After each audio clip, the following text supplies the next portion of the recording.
Good afternoon, Anna. How are you doing?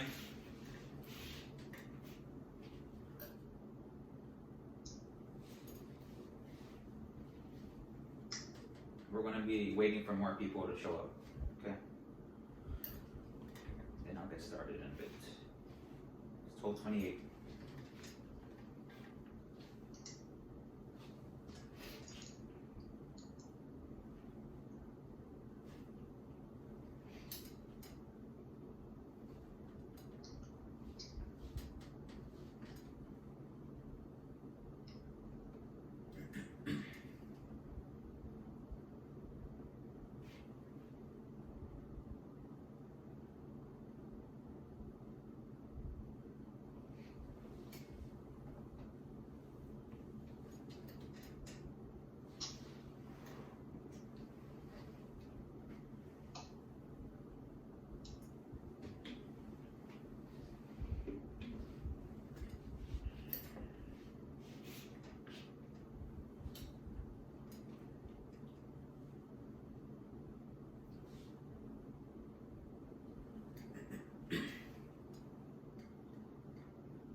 Okay, it's 12:30. We'll just give it a couple, maybe 2 more minutes, and then we'll get started.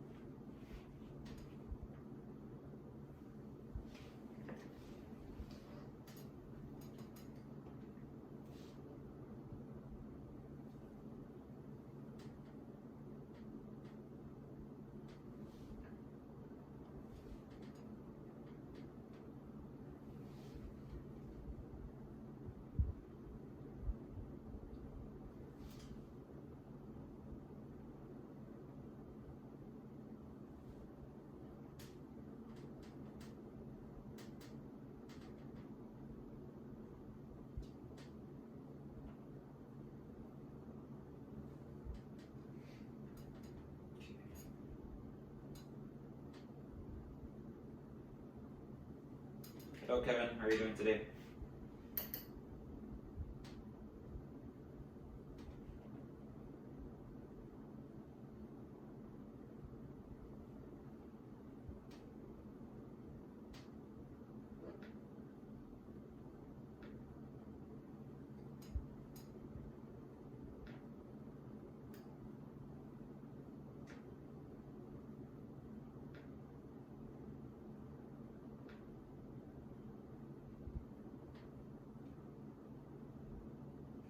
Okay, so I'm gonna get started. Okay, so welcome back. We are on week 21, and please make sure you have answered the attendance question in Google Classroom. And please log in if you can to Nearpod using the code upper left-hand corner. And please be sure that you have completed last week's assignment and commented. It was the Give Me Liberty or Give Me Death analysis. Hello, Matthew. Thank you for joining. Okay. So if you have any questions or anything, any responses, just open up your mic. You can turn on your camera. Feel free to turn on your camera or put it in the chat box. Okay. So feel free to say anything. Okay. Hello, Maria. Okay. So let's get started with this. What is the purpose of Patrick Henry's speech? So this is just a refresher. Remember how we went over this last week. So what is the purpose? So you can put it in the chat, put it in Nearpod, say it out loud, open up your mic. What was the purpose? Right now we're using verbs, remember, Sue. Is it to inform, to persuade, to entertain? What was it?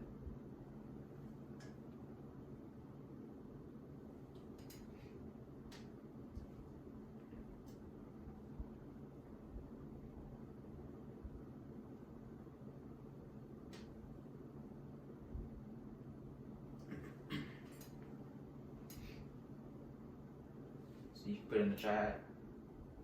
You can put it near your pod, say it in the mic.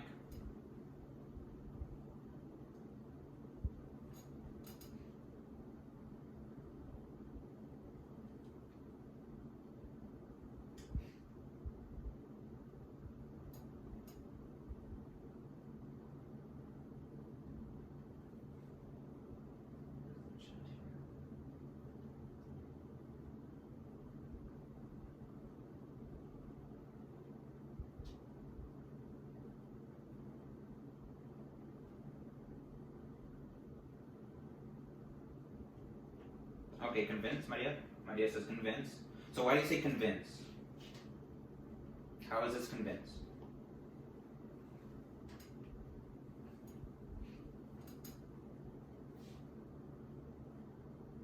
You're on the right track.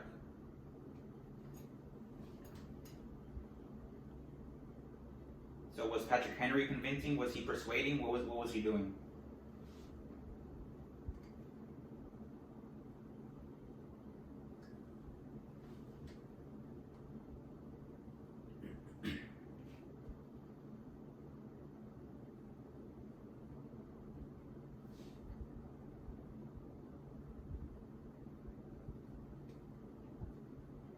Okay, so what he was doing, he was persuading, remember?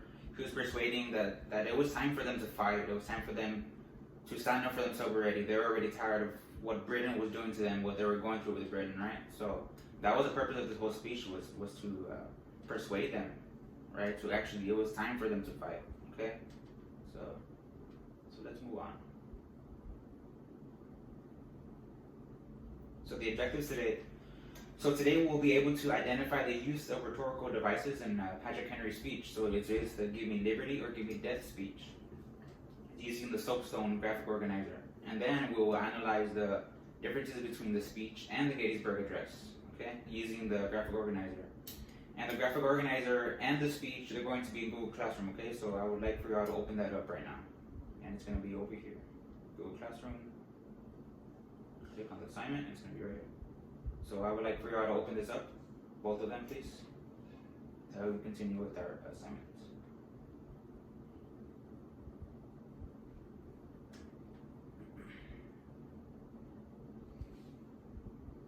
So for that, just to get a refresher once again, we're going to go to the Soapstone video.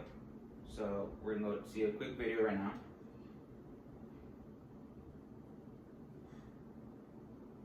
Okay, so I'm going to go ahead and play that. Students, this is Mrs. Lexstrom. In this presentation, I will be introducing you to a rhetorical analysis strategy called Soapstone. You will use this strategy to help you understand and analyze texts from class, or really any text you encounter in life in general, as well as to help you better structure and present your own writing. So let's get started. We need to begin by first unpacking the acronym. Soapstone stands for Speaker, Occasion, Audience, Purpose, Subject, and Tone. As a memory tool, we use acronyms to abbreviate words or phrases. This helps us to save time, effort, or space in our brains.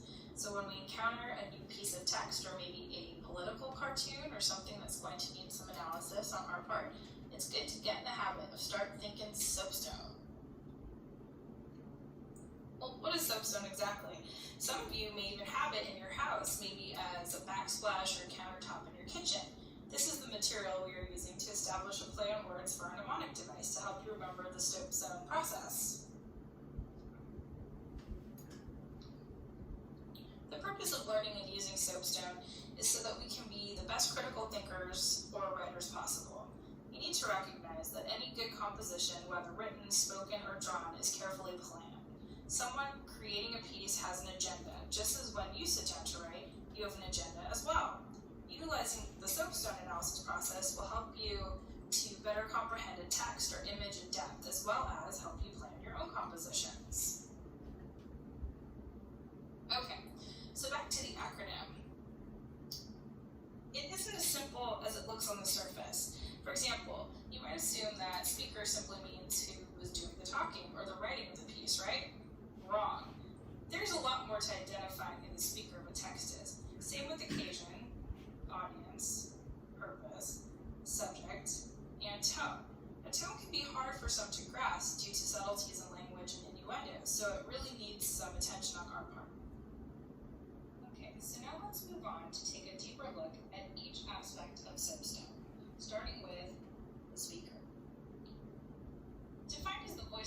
story, or in nonfiction the author, I need you to remember that it's not enough simply just to name the speaker.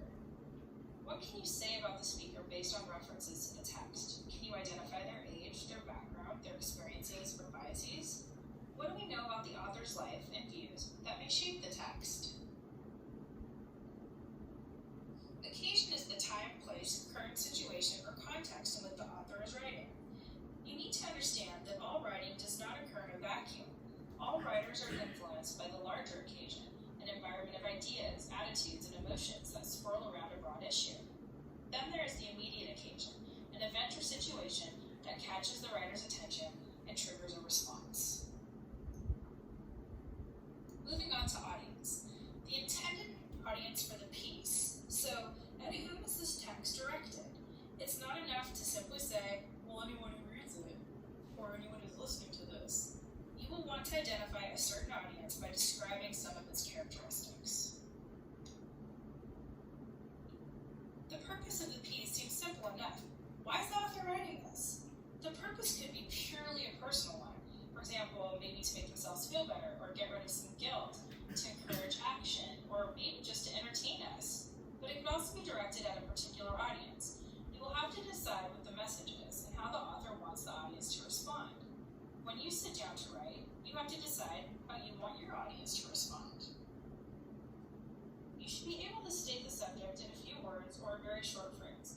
In literature, we usually refer to this as the main idea or themes. Tone. The attitude of the author.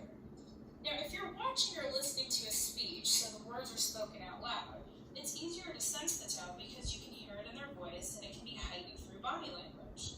With the written word, however, tone extends meaning beyond just what's on the page, and you must learn to unpack this tone by looking at things like diction, which is word choice, syntax, which is the sentence construction or structure, and imagery, through metaphors, similes, and other types of figurative language. It's important to remember that.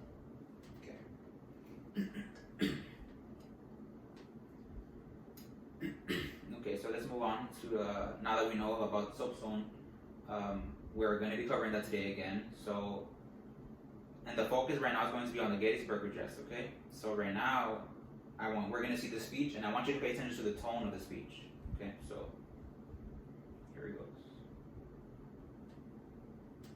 So pay attention to the tone.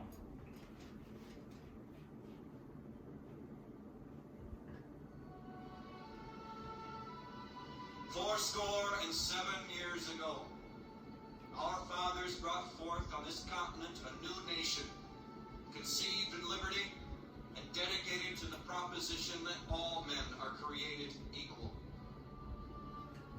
Now we are engaged in a great civil war, testing whether that nation, or any nation so conceived and so dedicated, can long endure. We are met on a great battlefield of that war. We have come to dedicate a portion of that field as a final resting place for those who here gave their lives that that nation might live. It is altogether fitting and proper that we should do this. But in a larger sense, we cannot dedicate, we cannot consecrate, we cannot hallow this ground. The brave men, living and dead, who struggled here, have consecrated it far above our poor power to add or detract. The world will little note nor long remember what we say here, but it can never forget what they did here. It is for us, the living, rather, to be dedicated here to the unfinished work which they who fought here have thus far so nobly advanced. It is rather for us to be here, dedicated to the great task remaining before us, that from these honored dead we take increased devotion to that cause for which they gave the last full measure of devotion. That we here highly resolve that these dead shall not have died in vain, that this nation, under God, shall have a new birth of freedom. and that government of the people, by the people, for the people, shall not perish from the earth. Okay. Okay, so now that we saw these two videos, let's go back now to our graphic organizer. And I'm going to recommend that you all do this, is split your screen, how I have it right here. So on one side we can have our graphic organizer, and on the other side we can have our speech, okay? Okay, so let's get started with the speaker. It's going to be down here, okay, right here. So who is the speaker based on the Gettysburg Address?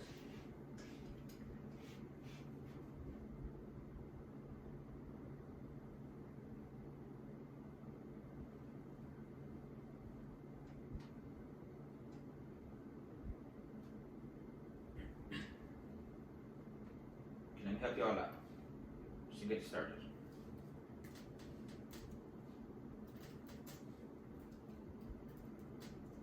Okay, it was Abraham Lincoln. Who was Abraham Lincoln?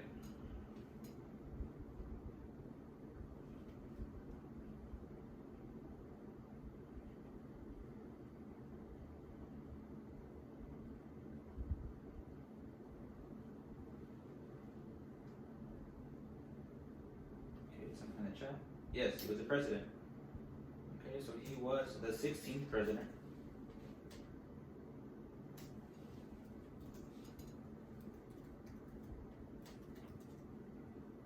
Of the United States. Okay. So being a president, what's a president? What are they classified as? To us people, who is the president? Let's go further into just knowing who Abraham Lincoln is. What else was he? So was he from the north? Was he from the south? What was he? Where is he from?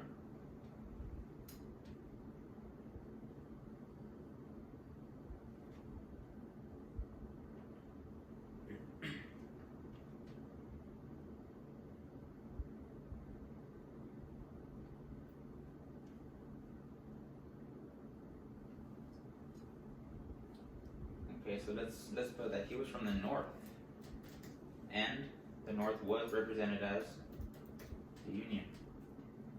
Okay, and he was a leader, right? He was a leader. Okay, so let's move on to the occasion. What was the occasion? What happened during the time? What was happening? Where was it at? Where did it take place? When was it? So if we look at her speech right now, it does show there.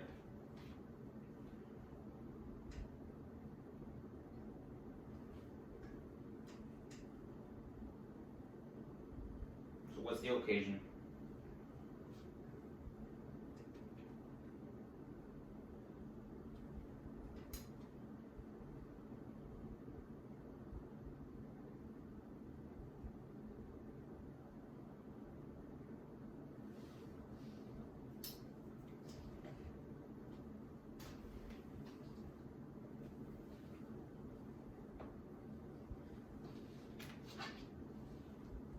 So let's start off with saying it was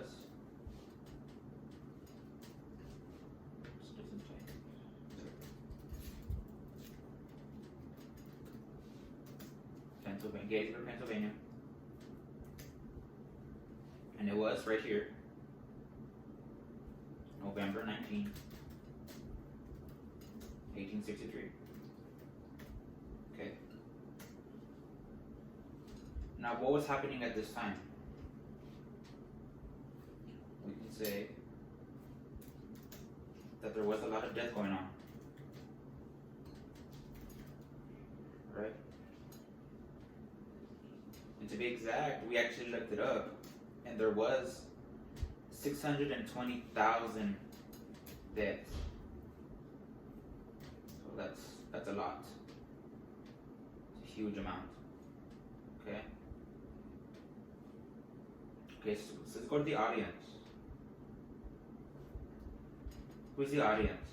Who is this intended for?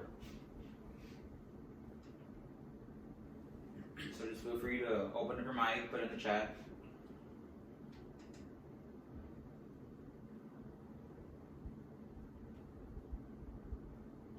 Who's the audience?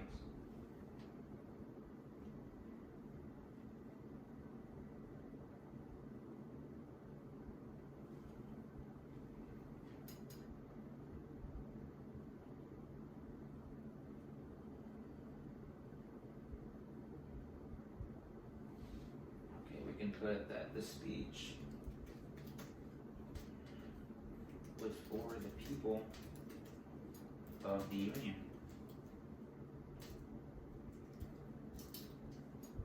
Okay. Also, the people that experienced loss.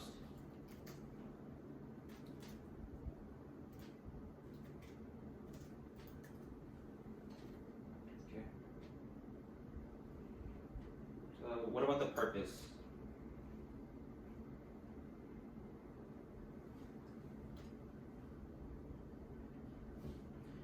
The purpose was to dedicate the cemetery for the fallen soldiers.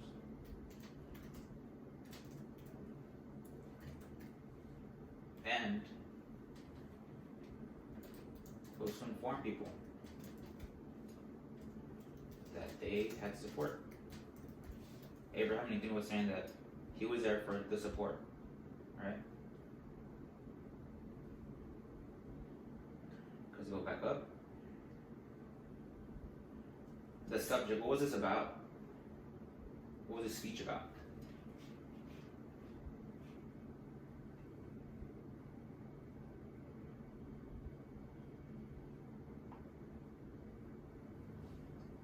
So again, if you want to turn on your mic, just put it in the chat box.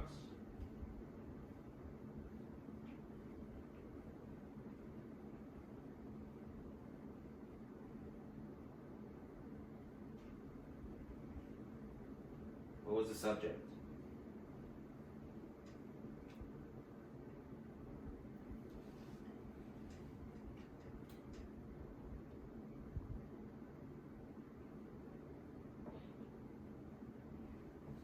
Okay, so we can say war was happening, right? That's what it was about. When you say death was happening or had occurred, and it was at a cemetery. And they wanted equality.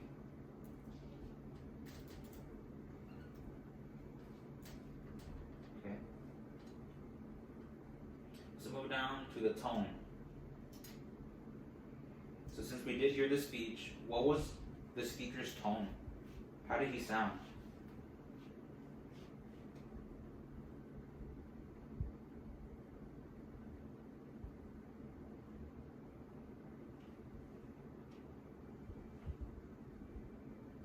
How did the speaker sound?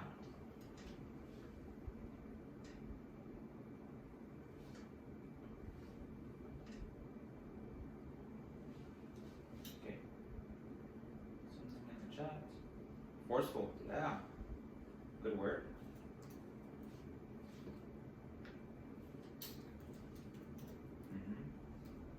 What else? Awesome.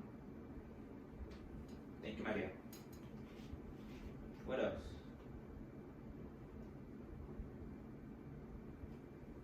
Try to get a couple more.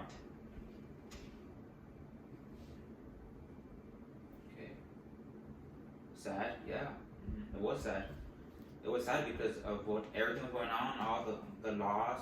Like I said, the 620,000 deaths that were occurring. And it also sounded, during the time, it was sad, but then, like you said, forceful, it was powerful. And in the end, confident. Because he wanted to change. Right? So this right here, we're going to move on to the rhetorical devices. This is going to be new to this being on the Soapstone graphic organizer, okay? That's why it has the R at the end, Soapstoner. So rhetorical devices. So the ethos is going to be known as a credibility, okay? credibility.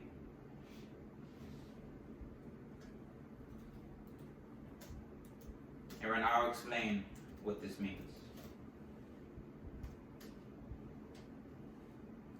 Pathos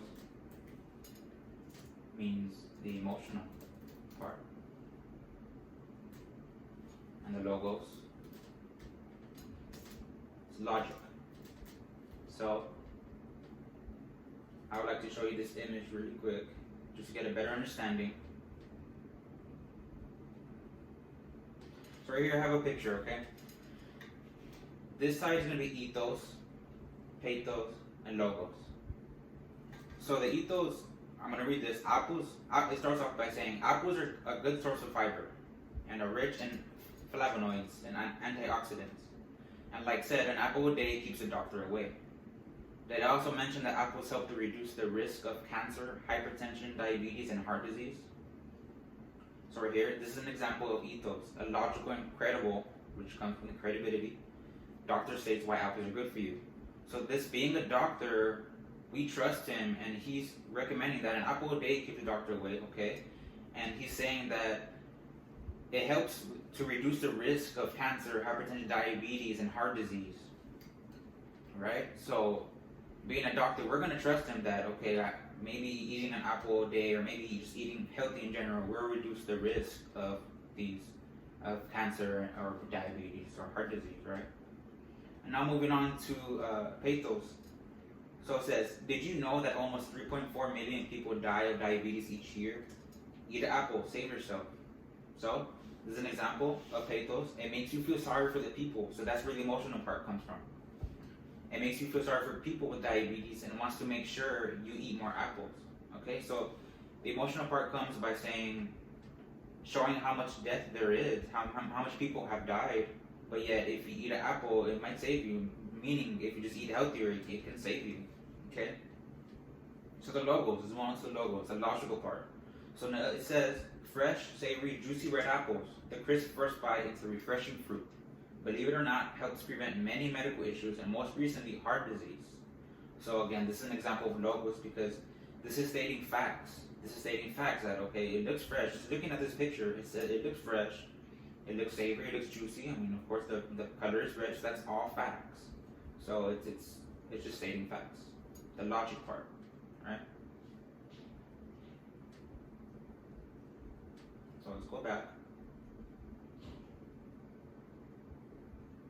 And just start with the ethos.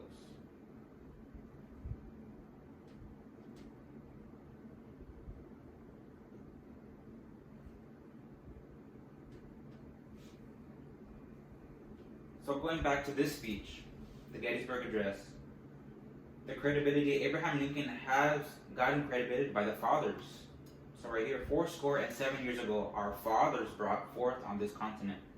So he's stating our fathers, which is referring to the forefathers, right? So this is going to be an example of ethos, okay? So our fathers, we can copy and paste it.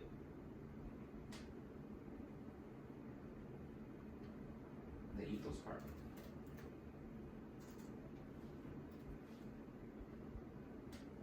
And quotation marks, since we did get it from the speech. And the pathos.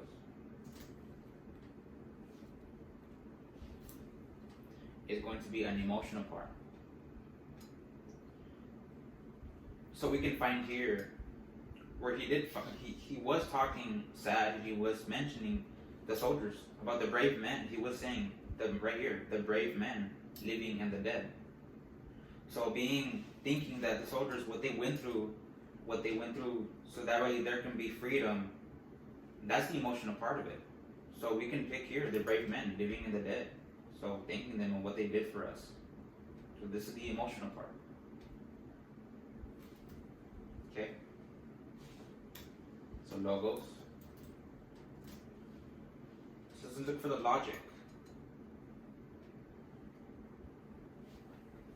So we can look at the last sentence, starting right here, that this nation under God shall have a new birth of freedom. So that's his goal.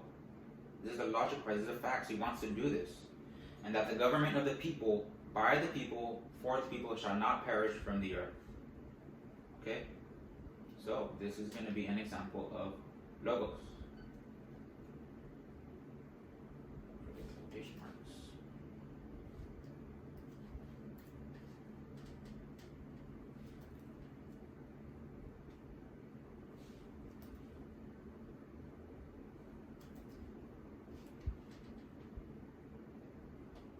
So let's move on to the figurative language.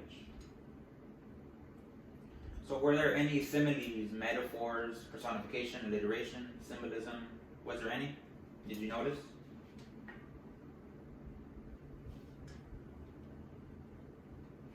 Based on this Gettysburg Address speech, was there any figurative language?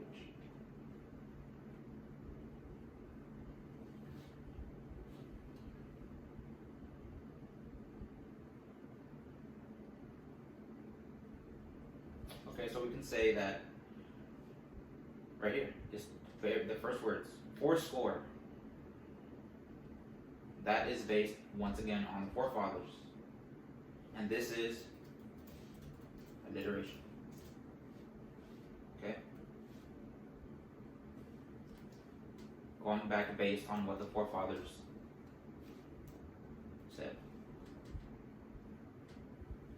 Okay, so down here, the last one, the sound devices.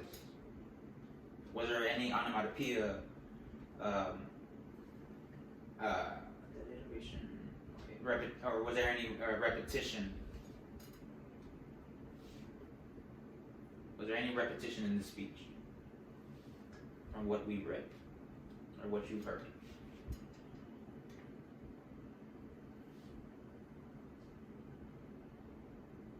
To give you a hint, somewhere over here.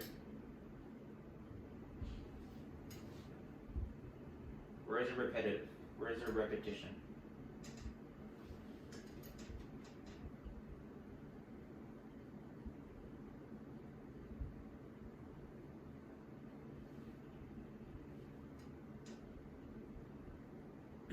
Okay.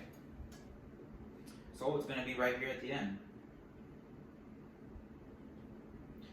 Starting with of the people, by the people, for the people. Right? That's a repetition right there.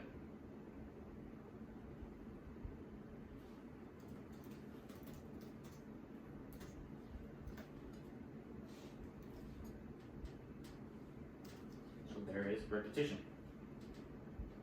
So now that you have seen what we did as a class, now it's going to be their turn to do on the give me liberty or give me death speech, okay?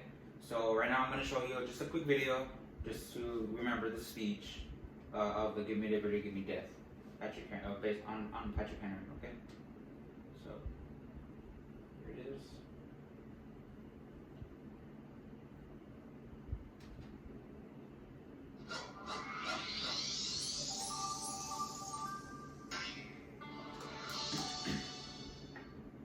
Patrick Henry, Alashma. When the British really started putting the screws to the colonists, most of the colonists just sat there and took it. Ow! That is, until one man refused to take it anymore. Coming in the summer of 1776, the incredible Patrick Henry! Pat, better known as Skull Crusher, many colonists were privileged old rich men who had a lot to lose by starting a revolution. In other words, they were wusses. Pat couldn't take it much more. He first blew up at something called the Stamp Act, which was a major tax the British imposed on the colonies. It made Pat angry. He wouldn't like it when he was angry. He pushed through what were called the Virginia Resolves, which basically said the British could screw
there it is.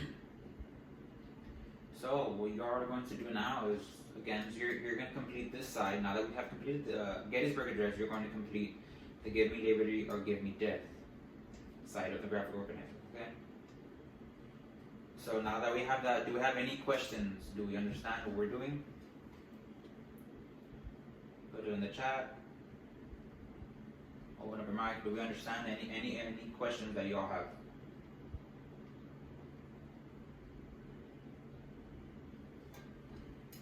Is there like a title for Patrick Henry to do? What was that? Can you repeat it, please? Patrick Henry would do the subjects and names. Yes, you're gonna do all this. Exactly what we did on this side, you're gonna do on this side, based on Patrick Henry's speech. Okay.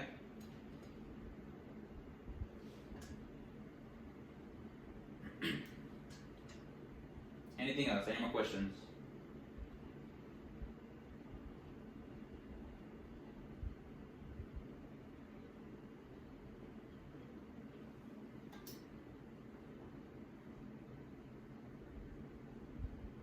Okay, so we don't have any questions, so just go ahead and just work on that, okay? We are good to go. Thank you so much.